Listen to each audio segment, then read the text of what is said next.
오늘 메시지 주제입니다. 이것만 가슴에 심겨주면 오늘 메시지 안 들어도 되는데요. 또 시간이 있기 때문에 함께 말씀으로 은혜를 나누기를 원합니다. 하나님 말씀 마태복음 9장 35절부터 38절까지 함께 봉독하겠습니다. 예수께서 모든 도시와 마을에 두루 다니사 그들의 회당에서 가르치시며 천국 복음을 전파하시며 모든 병과 모든 약한 것을 고치시니라. 무리를 보시고 불쌍히 여기시니 이는 그들이 목자 없는 양과 같이 고생하며 기진함이라. 이에 제자들에게 이르시되 추수할 것은 많되 일꾼이 적으니 그러므로 추수하는 주인에게 청하여 추수할 일꾼들을 보내주소서 하라 하시니라. 아멘. 하나님은 우리를 재앙같은 축복으로 축복하시기를 기뻐하시는 하나님이십니다. 근데 그 축복의 내용이 내가 생각하는 것과 하나님이 생각하는 그 축복의 내용이 조금 다른 사람들이 있을 수 있습니다.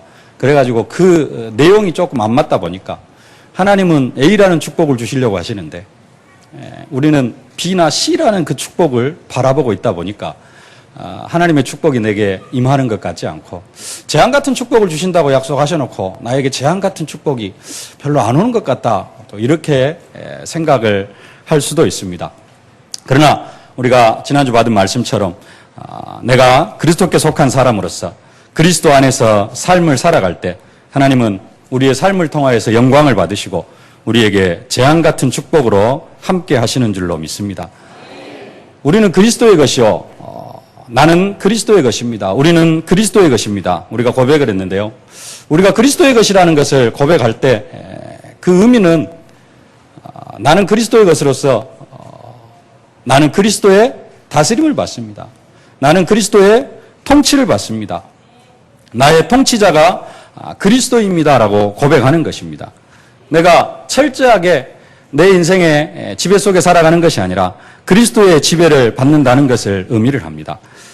우리가 그리스도께 속한 사람이 되어지면은 여러 가지 나눌 수도 있겠습니다만 크게 세 단계의 과정을 거치게 되어집니다. 그리스도께 속한 사람은 첫 번째로 하나님께 감사하는 단계입니다. 정말로 내가 그리스도께 속한 것이 사실적으로 누려지면은 내가 구원받고 하나님의 자녀된 것이 정말로 하나님 앞에 감사가 되어집니다.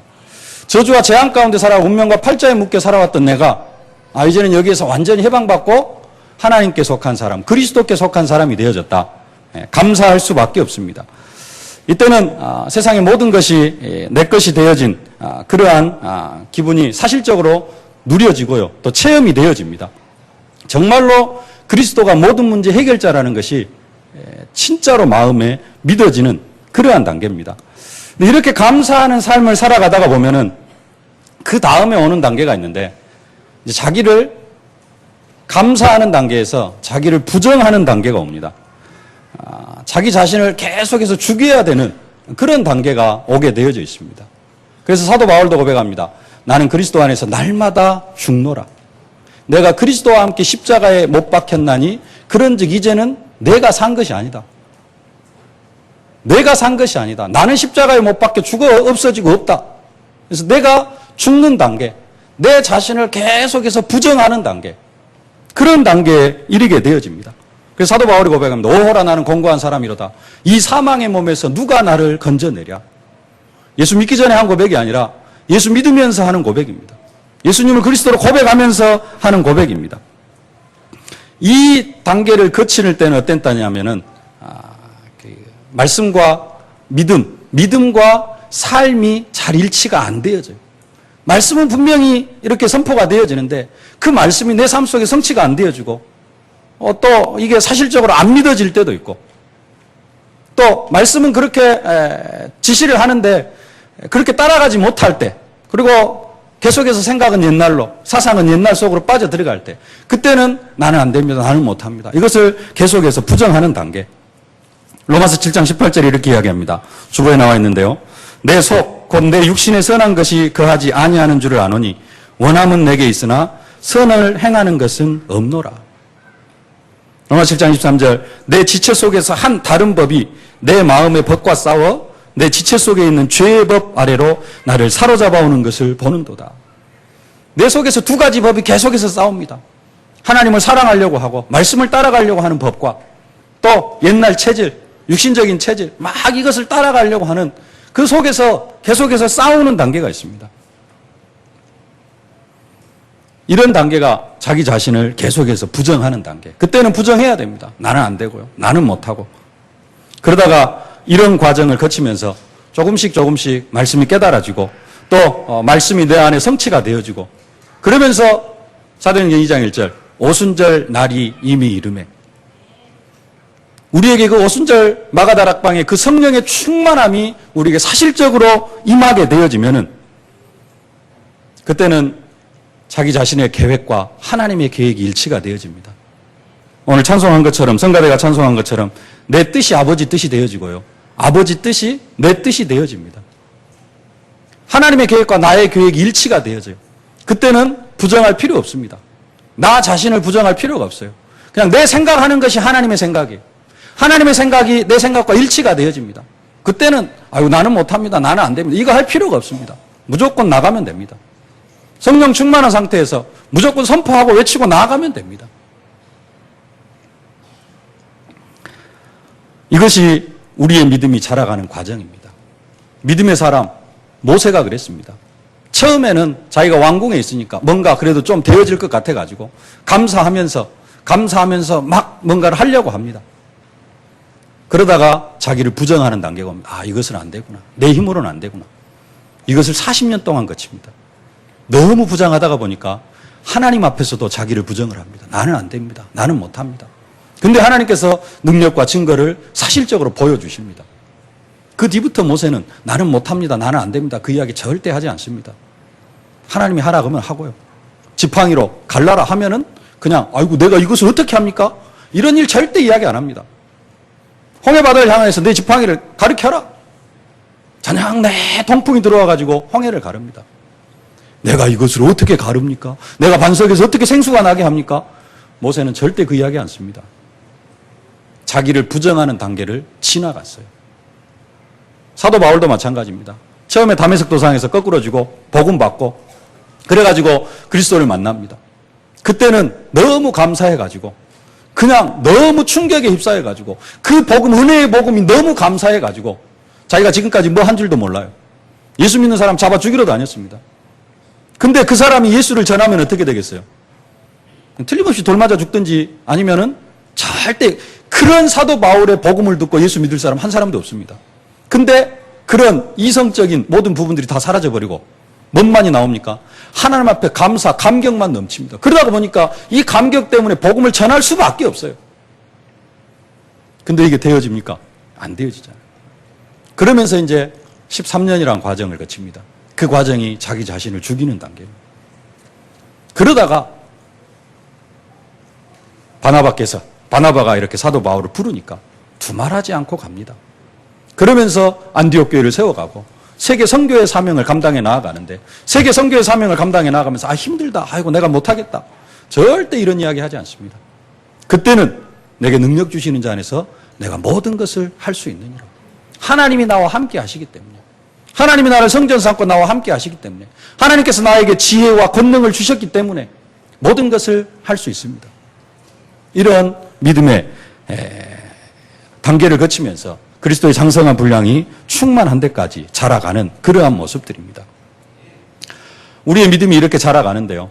우리의 믿음이 자라가는데 처음에는 또 한편으로는 우리가 하나님 앞에 요구하는 것이 많이 있습니다. 가정에서도 보면은 어린 아이들은 이제 초등학생이나 유치원생들 보면은 엄마 이거 해줘, 아빠 이거 해줘, 저거 해줘. 요구가 엄청나게 많습니다.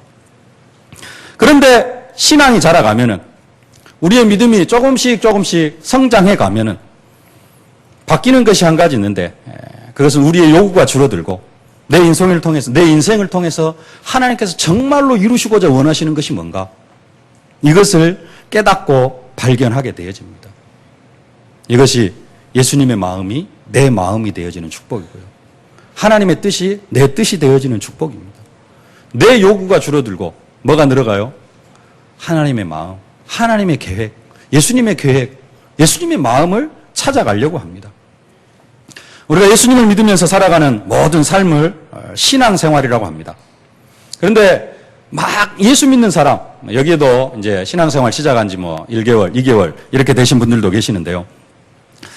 안 그럴 수도 있습니다만은 대부분 한 60, 70%는 예수를 처음 믿으면은 신앙생활의 한계가 분명합니다.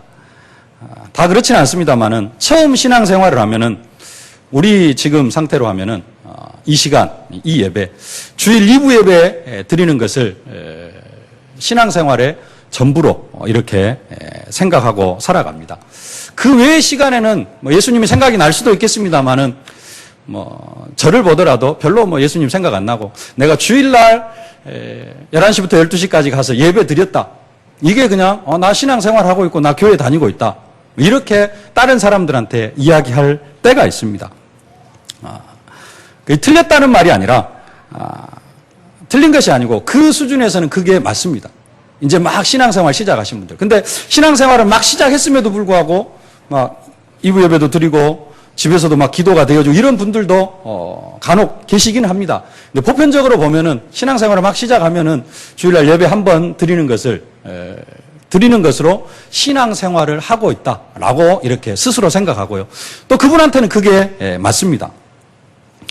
금요일 오후에, 지난주 금요일 오후에 제가 집에 볼 일이 있어가지고 잠깐 들어갔다가 나오는데 위층에 사는 7살짜리 여자아이를 만났어요.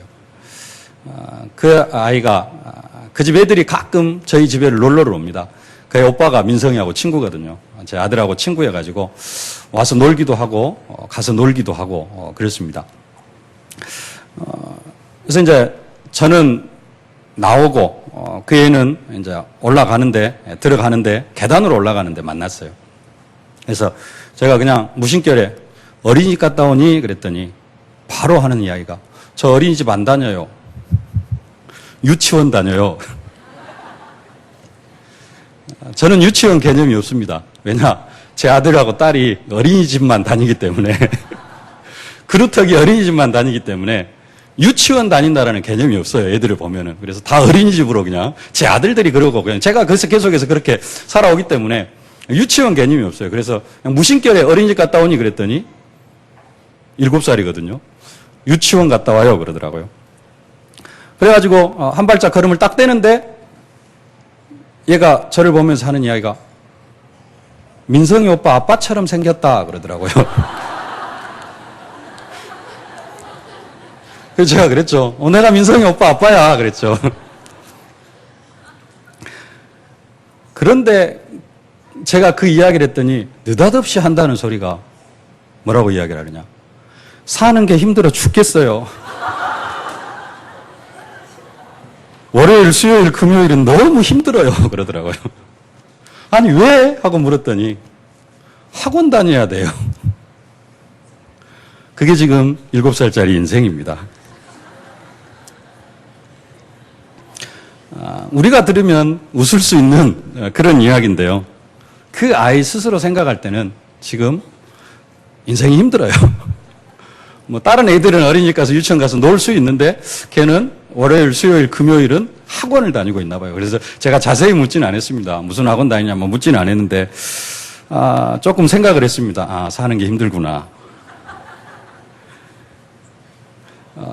우리의 신앙생활도 마찬가지입니다. 잘못됐다는 게 아니라 그 아이의 입장에서 그 7살짜리 아이의 입장에서 유치원만 안 다니고 월요일, 수요일, 금요일 학원 다니는 게 힘들어요. 그러겠잖아요. 네. 우리는 그 아이의 말이 조금 그러긴 합니다만은 충분히 이해할 수 있습니다. 신앙생활도 마찬가지입니다. 여기에 그렇게 살아가신 분들도 계십니다만은, 주일날 한 번 이렇게 예배를 드리면서 신앙생활 하시는 분들도 계십니다. 그게 감사할 수도 있고, 또 한편으로는 그게 조금 힘들 수도 있고요. 또 그것이 힘들지는 않지만은 그 이상의 것을 어떤 신앙생활에 투자를 한다는 것이 조금 벅찰 수도 있습니다. 예를 들어서 일부 예배를 드린다든지 아니면은 끝나고 점심을 먹고 오후 예배, 산업선교 예배를 드린다든지 아니면 수요일 날 틈을 내 가지고 수요 예배를 드린다든지 그게 힘들 수도 있습니다. 그게 틀렸다는 말이 아니라 어떤 신앙의 신앙이 성장해 나가는 과정에 있어서 뭐 그럴 수도 있고 또 그 사람의 상태에 따라서 맞을 수 있습니다. 근데 신앙생활을 쭉 해 나가다가 보면은 어떤 일이 생기느냐. 아까 그 7살짜리 여자아이가 지금은 그 인생이 힘들지만 그럼에도 불구하고 걔가 고등학생이 되어지면은 지금보다도 5배, 10배 더 많은 양의 공부를 해야 되고요. 더 많은 양의 시간을 투자해가지고 공부를 해야 되는데 제 생각에는 할 수 있을 것이라 믿어집니다. 그러죠? 간혹 가다가 이제 뭐 인생을 포기하고 학업을 포기하는 그런 아이들도 생겨날 수 있겠습니다만은 지금부터 그렇게 훈련을 받아가면은 그 아이는 충분히 고등학교 학업도 감당해 나가리라 믿어집니다. 근데 지금은 너무 힘들어요. 그런 것처럼 우리의 신앙도 지금 혹시 그런 분들 주일날 2부 예배 한 번 드리는 것으로 신앙생활을 하고 있고 그 이상의 것은 내가 신앙생활에 투자하는 것이 힘들고 뭐 이렇게 생각이 되어질 수 있습니다만은 사도 바울처럼 13년이 지나고 또 모세처럼 40년이 지나면은 그 신앙생활의 범위가 점점 넓어질 수가 있습니다. 어느 날 집에서 가만히 앉아 있는데 갑자기 말씀이 생각이 나지고요.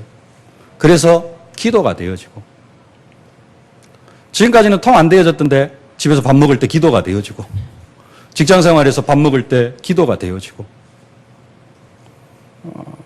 뿐만 아니라 수요 예배도 가끔 한 번씩 드려지게 되어지고 우리 여자 성도님들 같은 경우에는 잘 안 되어지는데 또 구역장이 하도 닥달을 했으니까 구역 예배도 한번 이렇게 참석이 되어지고 처음에는 그거 참석하는 게 너무 힘들 수도 있는데 뭐 시간이 2년, 3년, 5년 지나가다가 보면은 또 그게 자연스럽게 되어지는 그런 단계가 오게 되어집니다.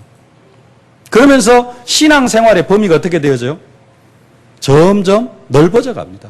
확대되어져 갑니다. 그게 우리의 신앙이 성장해 나아가는 것이고 우리의 믿음이 성장해 나아가는 것입니다. 남자들이라면은 인생의 대부분을 차지하고 있는 그 직장 생활이 신앙생활로 연결되어지는 분들도 계시고요. 직장에 나가가지고 뭐 아무것도 안 되어주고 뭐 기도도 안 되어주고 뭐 이러다가 보니까 직장생활 따로 신앙생활 따로 뭐 이렇게 생각이 되어지신 분들도 계실 수 있습니다. 그런데 직장생활을 쭉 하다가 보면은 이런 생각을 가지면 됩니다. 또 가지면 되고 또 가져지면 되는데요. 하나님께서 나를 이 직장에 보내신 이유가 뭘까? 딱 그 생각 한 가지만 가져도 됩니다. 하나님께서 나를 이 직장에 보내신 이유. 하나님께서 나에게 이 일을 하게 하신 이유가 뭘까? 이 질문을 한 번만 해도 매일 하면 더더욱 좋겠습니다만은 딱 한 번만 해도 직장 생활이 뭘로 연결이 되어지느냐? 신앙 생활로 연결이 되어지고 신앙 생활로 확장이 되어지는 겁니다. 그러면서 우리의 신앙 생활이 점점 뭐가 넓어져요? 범위가 넓어집니다. 처음에는 막 예수 믿을 때는 2부 예배 한 번 드리는 것 이것이 신앙 생활의 전부였는데 점점 가정 예배도 되어지고 또 정시 예배, 정시 기도도 되어지고 가끔 가다가 새벽 예배도 한 번씩 참석하게 되어지고 이렇게 신앙이 자라갑니다.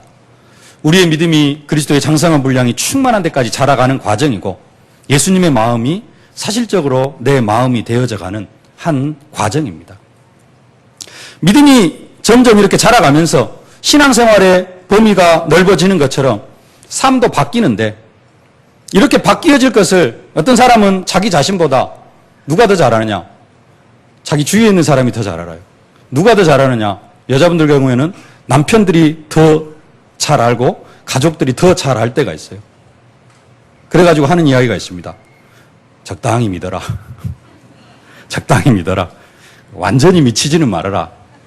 그렇게 이야기를 합니다. 주일 2부 예배 딱 한 번 드리는데 가족이 그래요. 처음 교회 나가면은 적당히 믿고 완전히 미치지는 말아라. 그렇게 이야기를 합니다. 그러면은 자기 스스로 그렇게 생각할 수 있습니다. 아니 내가 지금 한 번 나가는 것도 힘들고 나도 지금 더 이상 신앙생활에 뭔가를 투자하는 것은 힘들 수 있다. 이렇게 생각을 하고 남편 말이 그냥 또 주위에 있는 사람 말이 그냥 한 귀로 듣고 한 귀로 흘려질 때가 있습니다. 왜요? 힘들기 때문에. 그리고 더 이상 제가 지금 사회생활 하면서 이렇게 신앙생활 하는 것이 힘든데, 내가 다른 사람들처럼, 장로님들처럼 새벽 예배까지 참석하고 수요예배까지 참석하고 이러면은 나는 도저히 신앙생활, 나는 그렇게는 힘들어서 못한다. 이렇게 생각할 수가 있어요.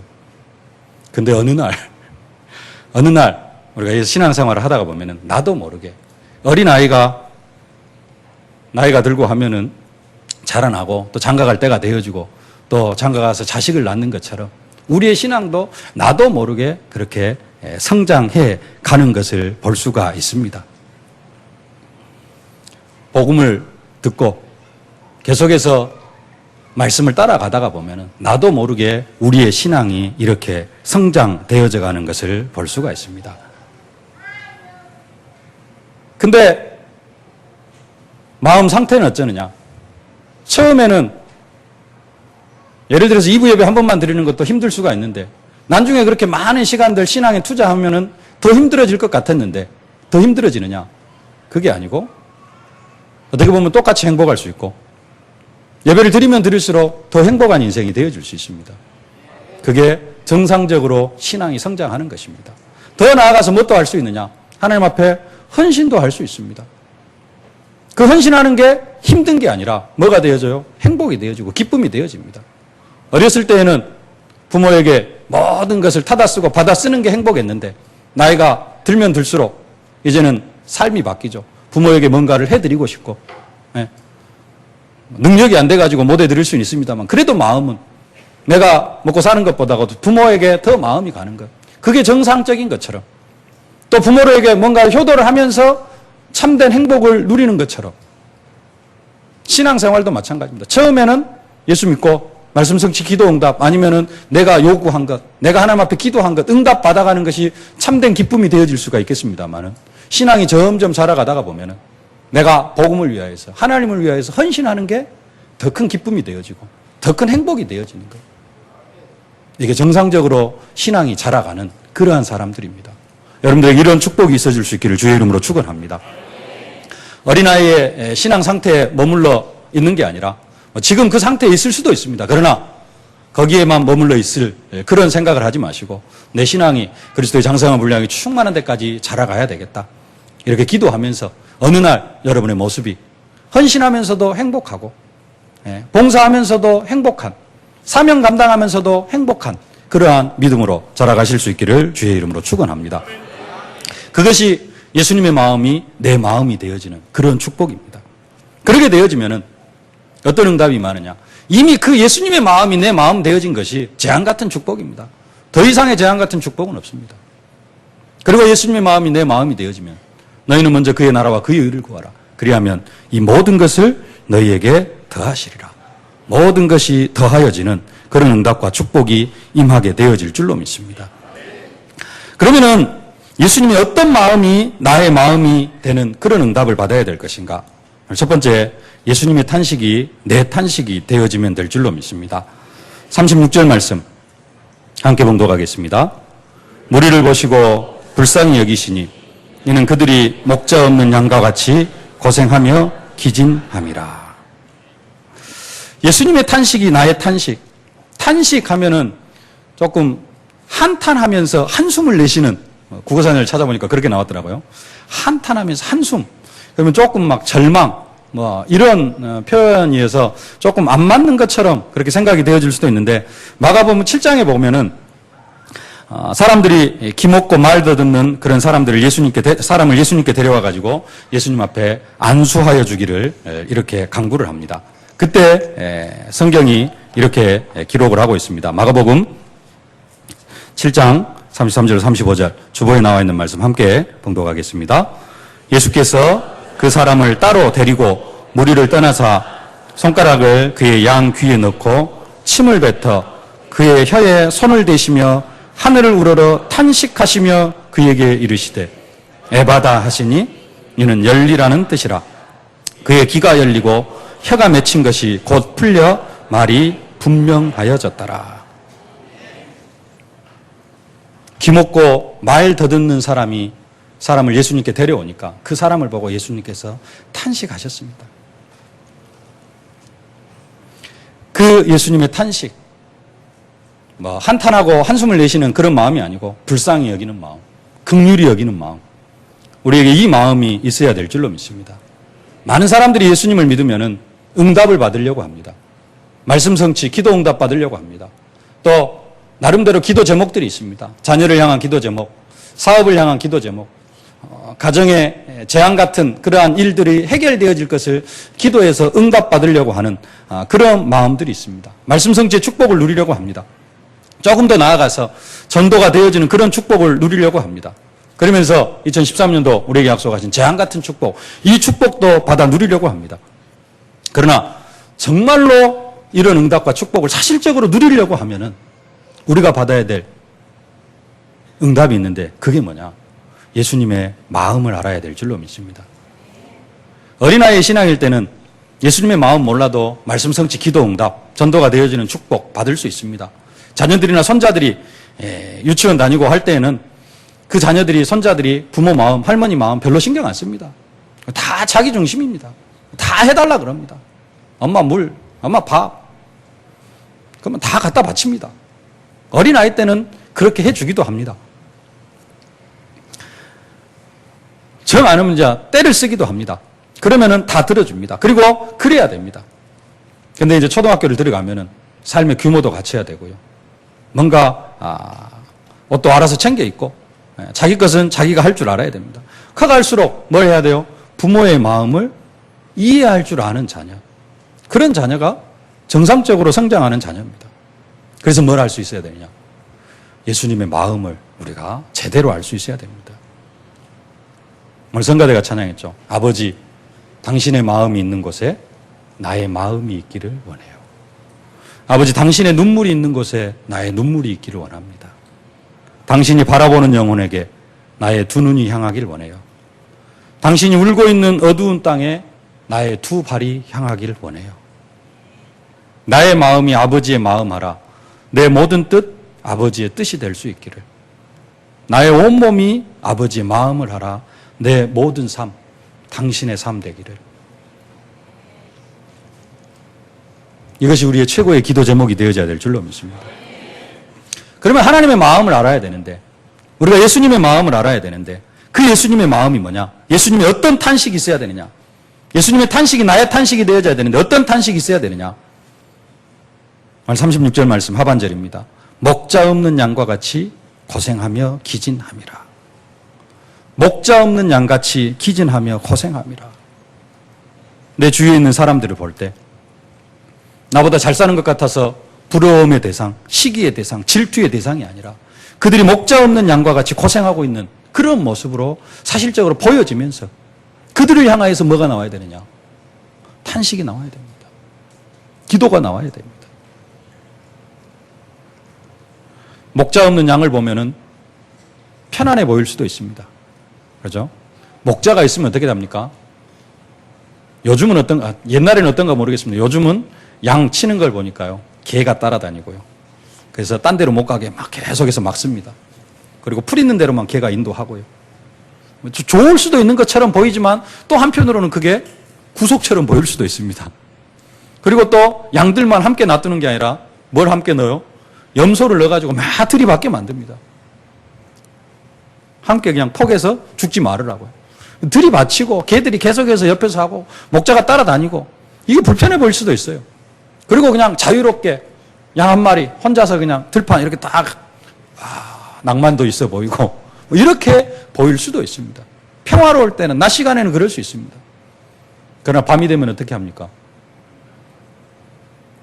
목자 없는 양은 완전히 세상에 내어진 이리의 밥이 되어줄 수 있고 짐승의 밥이 되어줄 수 있습니다. 저희 연못에 잉어가 1m짜리가 있었거든요. 올 봄에 수달이 와가지고 다 잡아먹어버렸어요. 네. 양도 따로 놔두면 그렇게 되어질 수가 있습니다. 그들을 볼 때 예수님의 탄식처럼 목자 없는 양같이 기진함이니라.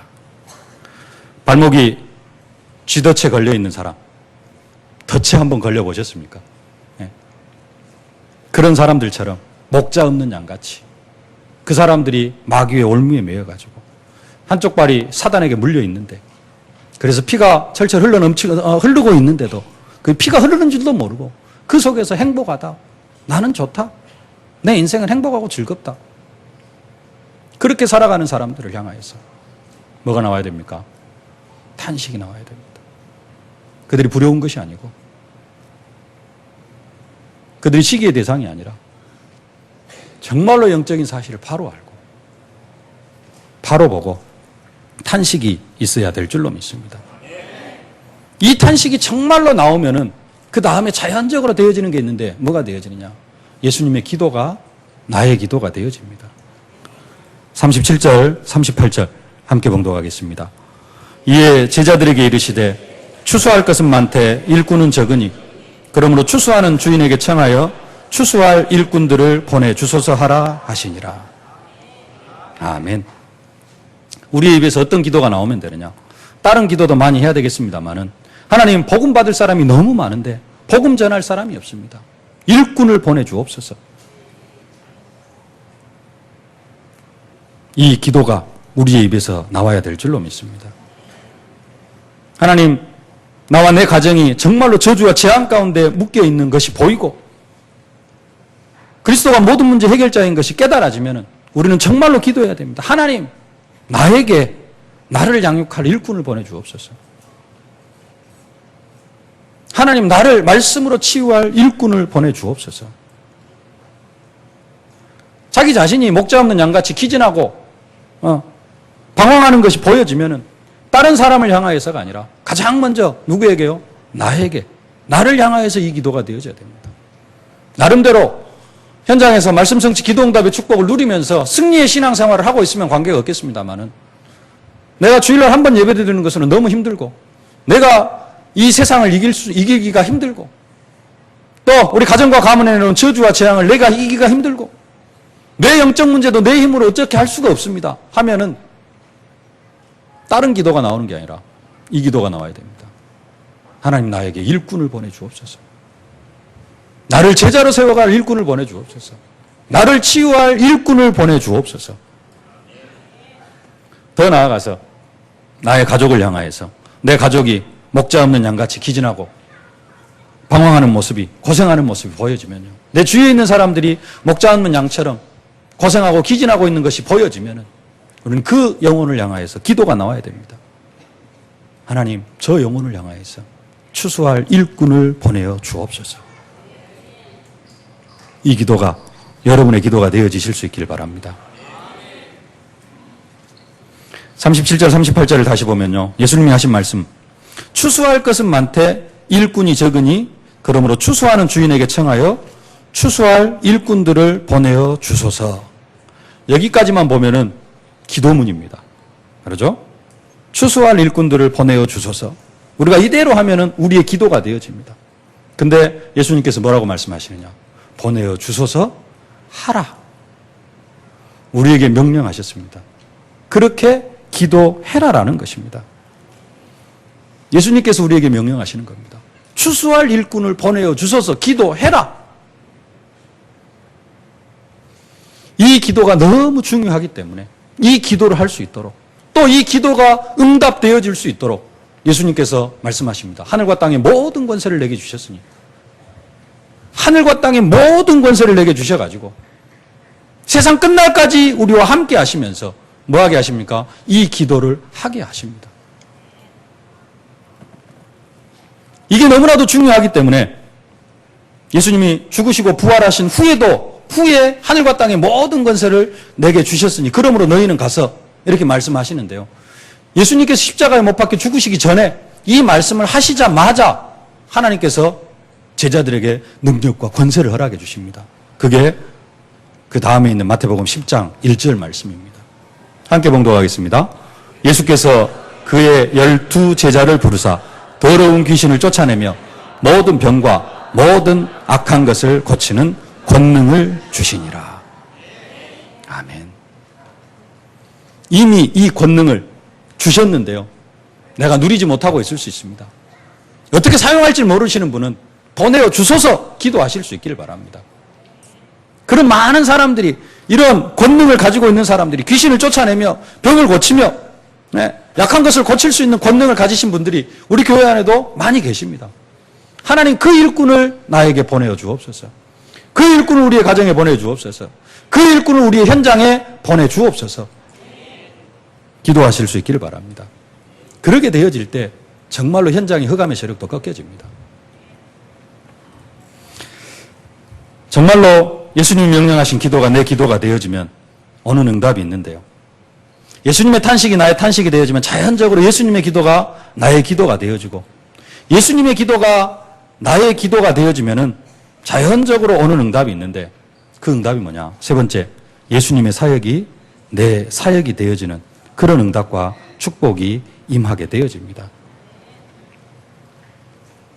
예수님의 탄식을 직접 해본 사람은 예수님이 명령하신 그 기도가 사실적으로 입술에서 나오게 되어집니다. 근데 그 기도를 정말로 하는 사람은 한 가지 깨달아지는 게 있는데요. 나를 하나님은 보내시기를 원하시는구나. 진짜 기도 속으로 들어가면 이게 깨달아집니다. 그래서 무슨 기도가 나오느냐? 하나님, 나를 보내주옵소서. 하나님, 내가 저 현장을 향하여서 내가 쓰임받기를 원합니다. 그래서 예수님의 사역이 우리의 사역이 되어져야 될 줄로 믿습니다. 예수님의 사역이 어떤 사역입니까? 35절 말씀입니다. 함께 봉독하겠습니다. 예수께서 모든 도시와 마을에 두루 다니사 그들의 회당에서 가르치시며 천국 복음을 전파하시며 모든 병과 모든 약한 것을 고치시니라. 아멘. 이게 예수님이 하신 사역인데요. 예수님께서 말씀하십니다. 주변에 나와 있죠. 요한복음 14장 12절. 내가 진실로 진실로 너희에게 이르노니 나를 믿는 자는 나의 하는 일을 저도 할 것이요 또한 이보다 더 큰 것도 하리니 이는 내가 아버지께로 감이니라. 아멘. 예수님이 하신 사역을 우리도 할 수 있게 되어질 줄로 믿습니다. 추수하는 주인에게 청하여 추수할 일꾼을 보내어 주셔서 기도하다가 보면은 찾아오는 사람도 있을 수 있습니다만은 정말로 깨달아지는 것. 가야 될 사람이 나구나. 하나님은 나를 이 일의 주역으로 부르시고 이 일을 나를 통하여서 하시기를 원하시는구나. 이게 깨달아지고 이게 진짜 응답인 줄로 믿습니다. 이 응답이 재앙 같은 축복의 시작이 되어질 줄로 믿습니다. 이런 사람이 바울이 디모데에게 부탁한 말이 주님이 내게 부탁한 말씀이구나. 이렇게 깨달아질 줄로 믿습니다. 디모데후서 2장 2절 함께 봉독하겠습니다. 또 네가 많은 증인 앞에서 내게 들은 바를 충성된 사람들에게 부탁하라. 그들이 또 다른 사람을 가르칠 수 있으리라. 아멘. 예수님의 제자들이 예수님의 탄식을 정말로 자신의 탄식으로 또 예수님이 명령하신 기도를 자신의 기도로 기도할 수 있도록 예수님께서 12제자를 현장으로 파송하십니다. 왜냐? 이것을 한 번쯤 봐야 되기 때문에요. 그래서 예수님께서 오늘 35절, 38절 말씀을 하시고 현장으로 제자들을 내보내십니다. 마태복음 10장 5절로 8절 함께 봉독하겠습니다. 예수께서 이 12를 내어보내시며 명하여 가라사대 이방인의 길로도 가지 말고 사마리아인의 고을에도 들어가지 말고 차라리 이스라엘 집에 잃어버린 양에게로 가라. 가면서 전파하여 말하되 천국이 가까이 왔다 하고 병든 자를 고치며 죽은 자를 살리며 문둥이를 깨끗하게 하며 귀신을 내어 쫓아내되 너희가 거저 받았으니 거저 주어라. 그냥 탄식하라고 하면 탄식이 잘 안 나옵니다. 기도하라고 하면은 기도가 안 나와요. 뭐 해야 되느냐? 한 번쯤 봐야 됩니다. 그래서 예수님께서 말씀하시고 사실적으로 할 수 있도록 현장에 가서 보게 하십니다. 제자들을. 그래가지고 내보내시는 겁니다. 예수님이 70인 제자들을 현장으로 보내실 때도 같은 말씀을 하셨습니다. 누가복음 10장에 70인 제자들을 현장으로 보내시는 그런 내용인데요. 누가복음 10장 2절로 3절 먼저 말씀합니다. 이르시되 추수할 것은 많되 일꾼이 적으니 그러므로 추수하는 주인에게 청하여 추수할 일꾼들을 보내어 주소서 하라. 갈지어다 내가 너희를 보냄이 어린 양을 이 가운데 보낸과 같도다. 그리고 70인 제자들이 현장에 갔다 와서 고백합니다. 70인이 기뻐 돌아와 가로되 주여 주의 이름으로 귀신들도 우리에게 항복하더이다. 그때 예수님께서 말씀하시죠. 예수께서 이르시되 사탄이 하늘로서 번개같이 떨어지는 것을 내가 보았노라. 이걸 보지 못하면은 절대 안 믿습니다.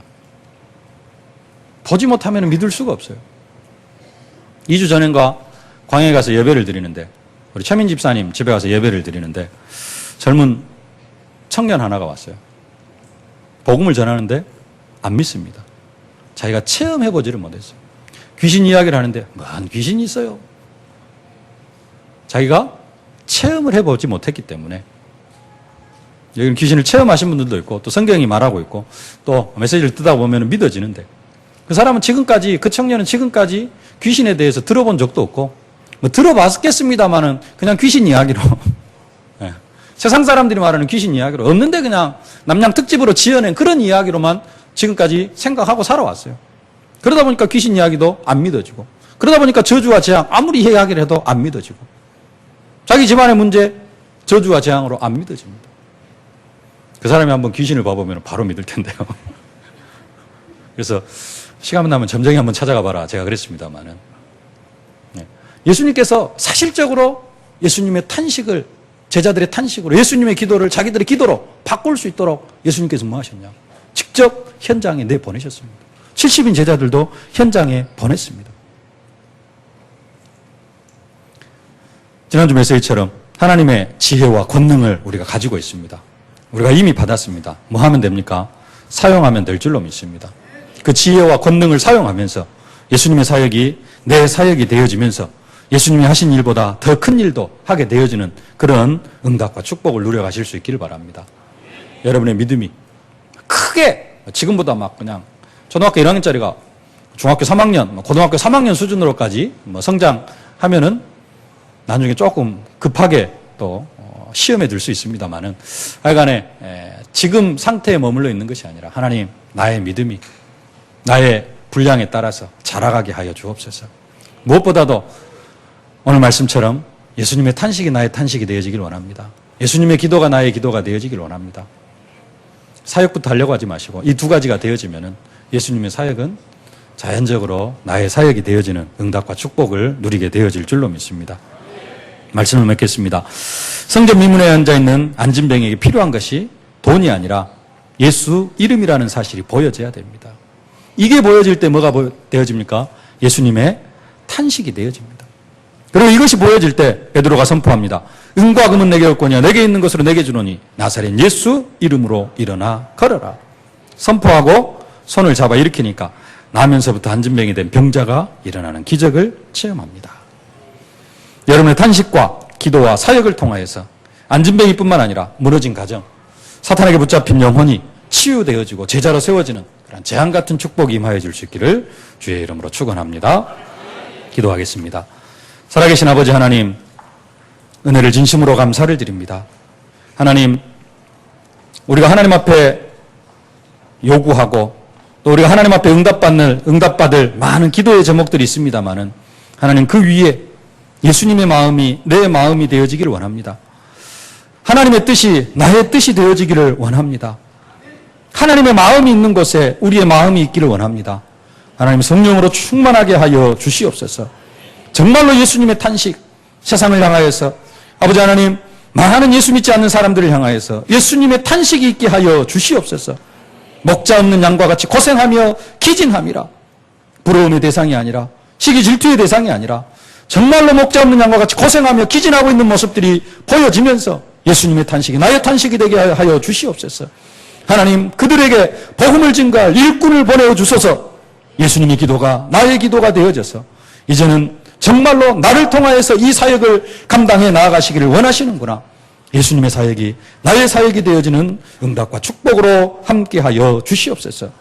예수님 마음이 내 마음 되어지는 것이 최고의 재앙 같은 축복인 줄로 믿습니다. 이 축복을 사실적으로 체험하는 우리가 되게 하여 주옵소서. 예수님의 이름으로 기도하옵나이다. 아멘.